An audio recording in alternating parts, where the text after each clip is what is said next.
Welcome back. Well, by this time tomorrow, you should know the outcome of the parliamentary panel investigation into that Phala Plala scandal,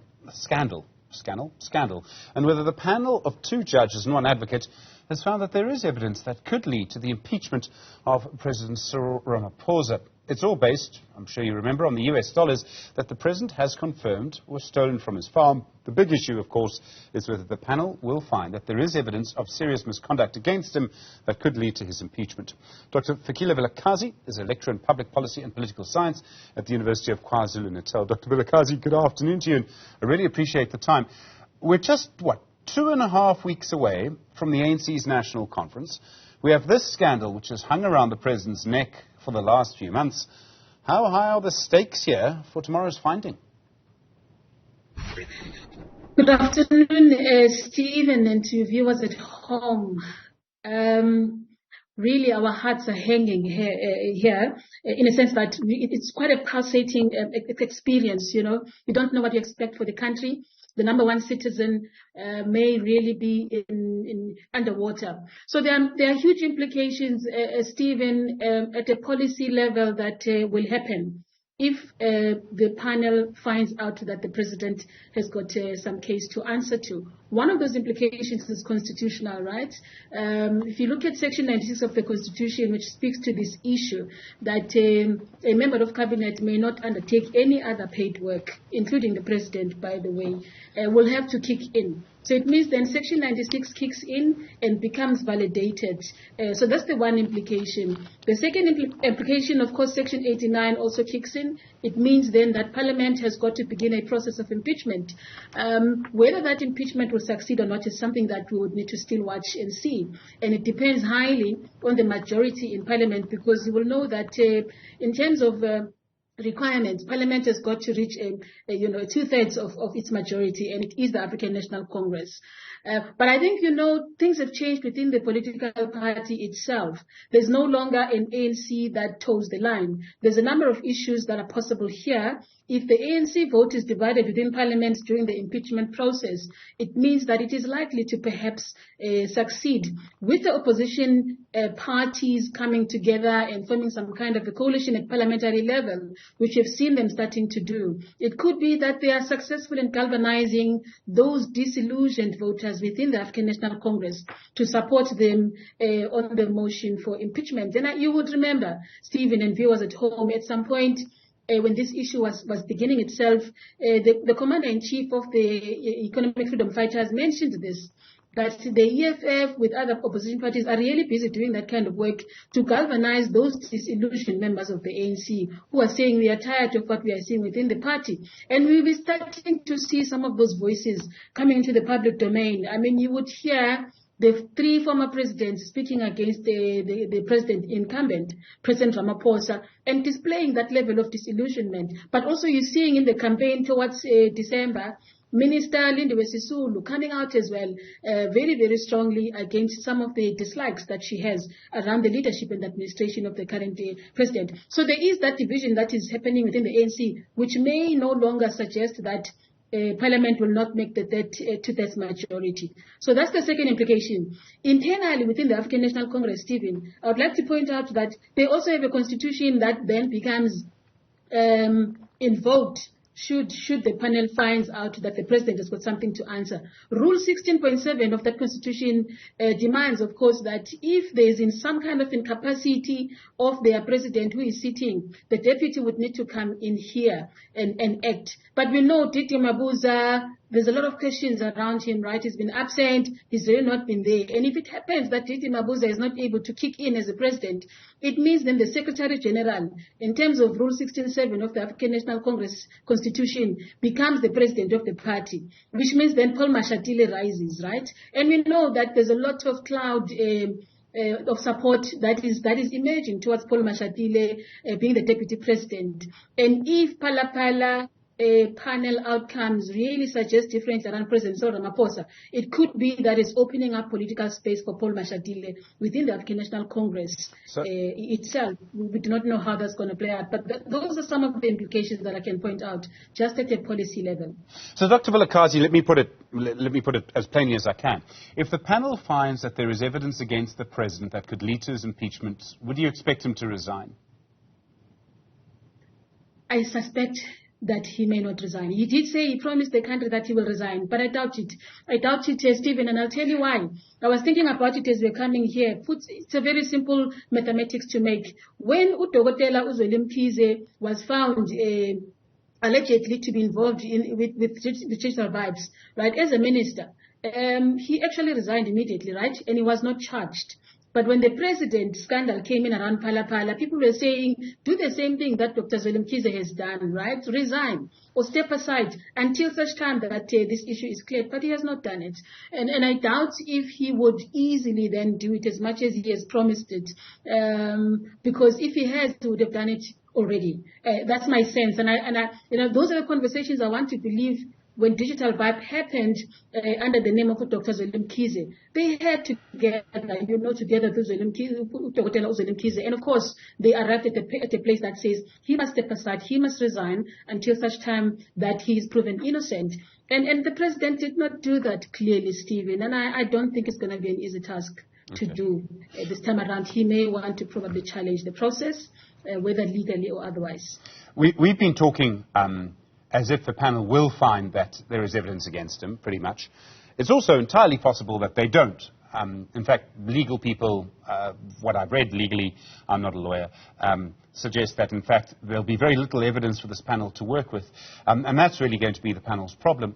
So the question then the other way. If the panel clears him, it's not the end of the story, really, is it? I mean, I imagine Tony Ngeni will have something to say on Twitter. I'm absolutely certain the African Transformation will have a lot more to say. Totally. I mean, if he's vindicated, it's a totally different story. Of course, he stays as the president of the country. He continues what he needs to do. But there's a lot of people that are going to be unhappy. I mean, Lindiwe Sisulu is one of them. Tony Ngeni is one of them. Ace Magashule is probably going to be one of them. Let me just say a number of the Radical Economic Transformation faction members, I don't think they will take that easy and take it lightly. I mean, talk less of the members of the ANC. I think the South African public, in general, citizens are really going to be angered here and annoyed to say, what is it that is happening in this country, right? Of course, unless the evidence shows that there's nothing to answer. But Stephen, I want to also still say what this has done. It may be that the president may not be impeached eventually if the panel finds that there's no reason, right, that validates that. What it has done, it has exposed the kind of crisis that we have that is sitting within our constitutional democracy. It's a constitutional crisis because you are still having a president that is paid by something else, which is not the work of Parliament, which is his business. And clearly that is a violation of Section 96(2) of the Constitution, right? And it's not the only one, and I've been saying this. So it means then that even if he continues to be president in the second term, the National Assembly has got a responsibility to remedy this defect in our Constitution. Perhaps all of us as South Africans, because it is a defect. We know the president is not the only person that has got a job other than being a president, and he has disclosed this. Right? It could be that these are issues of conflict of interest, but he says it openly. When I took up this job, everybody knew. I declared it even to the Secretary of the Cabinet. So it's not something that he has been hiding. But I think there has been lack of oversight in terms of what does this Constitution mean to South Africa. So this is what this thing would have revealed. And calling on all of us to say, perhaps even ask, did we even write this Constitution ourselves? During the CODESA negotiations. The language that is in this Constitution has been violated so many times. And it takes us back to that moment. The President Cyril Rmaphosa, incumbent, was there with the Rolf Meyer from the National Party at that time, negotiating the language of this Constitution. So he should be knowing better. And if you look at the responsibilities of a president, also in another section in the Constitution, it says that he's supposed to be the custodian of the Constitution, custodian of the law. And this lack of oversight just around Section 2 Section 96 2B, which speaks about any other income, is shocking. So for me, whether he gets impeached or not, probably unlikely not to be impeached, it still reveals fundamental constitutional crisis that we are sitting with, which will need to be solved, not just in South Africa, but inside the ANC itself. There's a constitutional crisis there around the Integrity Committee, around Rule 16, around Rule 25. I can mention a couple of them that are not being implemented when it comes to issues of ethics and ethical leadership. So it then says if President Ramaphosa stays because the panel doesn't find him guilty, it still does not stop the fact that the ANC has got a responsibility to really look into its constitutional mandates and whether they are still working for them as a ruling party, or whether there's an era here that is ending and there's a new era that is ushering itself that calls upon fundamental need for review, even of the constitutionality of the ANC itself and its role in society, which then impacts, of course, on what we look at in terms of governance in the country in general. So, Dr. Vilakazi, I mean, there's another way to look at all of this, which is, you could say, perhaps, I mean, you tell me if we can say this, it is, I don't know in the ANC how important Phala Plala is, because despite the scandal, over 2,000 branches nominated Ramaphosa. But it's also clear that, you know, over 900 branches nominated Zweli Mkhize despite digital vibes, Dr. Mkhize. So the question then is, does scandal matter? You know, you've got 3,000 people, 3,000 branches rather, that have nominated people with big question marks against them. It doesn't, It doesn't, Stephen. It's a question of character again, right? It tells us about the character of the African National Congress. And it's not just Phala Plala. There are many scandals that have come up in the name of the African National Congress. Since 2005, these scandals have been coming up, right, on the public domain.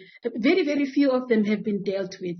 And this is the thing that says, what are we sitting with in the African National Congress when we speak about issues of ethics, issues of character, issues of trust, issues of reciprocity? Reciprocity here meaning that if a political party requires voters to vote for it, there's some level of reciprocity that voters require from the political party, which is service delivery, which is respect, which is ethics. Is the ANC capable of doing that? So if the branches continue to bring back people whose names are really sinking in scandals, whether those scandals are true or not, right? It means then that the ANC has got nobody else. Probably this is a revelation that says it's culture. This is organizational culture. It is embedded within the African National Congress, and it is not able to lift itself up. Come another 5 years, they would still bring the same names of candidates without looking at the scandals of corruption and putting an ethical framework in place that says, perhaps let us even come out of the public domain and clean our house and then go back maybe as an opposition until such time that we have really corrected ourselves. So for me, it shows that the level of self-correction and the commitment around issues of self-correction are very, very, very low, even at the level of the branches. So there's a lot of work that needs to happen at branch level to conscientize the ANC to say, actually, this is what you have become in the psyche of South Africa. And if you want to be trusted again, this work needs to happen. And that work is the work of ethic. And at this point in time, it is not being demonstrated given the level of the numbers that we see, that people continue to vote for names that have got some allegations against them. Dr. Fikile Vilakazi, really appreciate the time and the thoughts. Thank you very much indeed. A lecturer in public policy and political science at the University of KwaZulu-Natal.